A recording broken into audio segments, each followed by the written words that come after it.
રાજકોટ જિલ્લાના ધોરાજી શહેરના પાંચપીરવાડી વિસ્તારમાં ઝાડા ઉલટીના વધતા કેસોને લઈને જીએસટીવીએ કરેલા અહેવાલનો મોટો પડઘો પડ્યો છે। અહેવાલ પ્રકાશિત થતાં જ તંત્ર દોડતું થયું હતું। વિસ્તારમાં લગભગ 40 જેટલા ઝાડા ઉલટીના કેસ નોંધાયા હતા, જ્યારે 3 લોકોને કોલેરાનો રિપોર્ટ પોઝિટિવ આવ્યો હોવાનું સામે આવ્યું છે। જીએસટીવીના અહેવાલ બાદ રાજકોટ જિલ્લા રોગચાળા નિયંત્રણ અધિકારી પોતાની ટીમ સાથે ધોરાજી પહોંચ્યા હતા। રોગચાળા નિયંત્રણ અધિકારી, ધોરાજી તાલુકા હેલ્થ ઓફિસર અને આરોગ્ય વિભાગની 21 ટીમો દ્વારા વિસ્તારમાં ઘર ઘર સર્વે કામગીરીનો પ્રારંભ કરવામાં આવ્યો છે।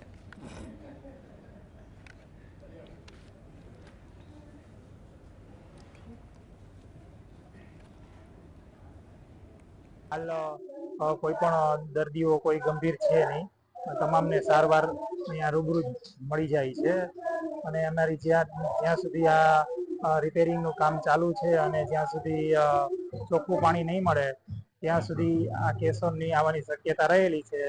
તેથી અમે અમારી ઓપીડી અહીંયા જે કાર્યરત છે, ડોક્ટરોની ટીમ પણ કાર્યરત છે, સતત અહીંયા ખડે પગે છે।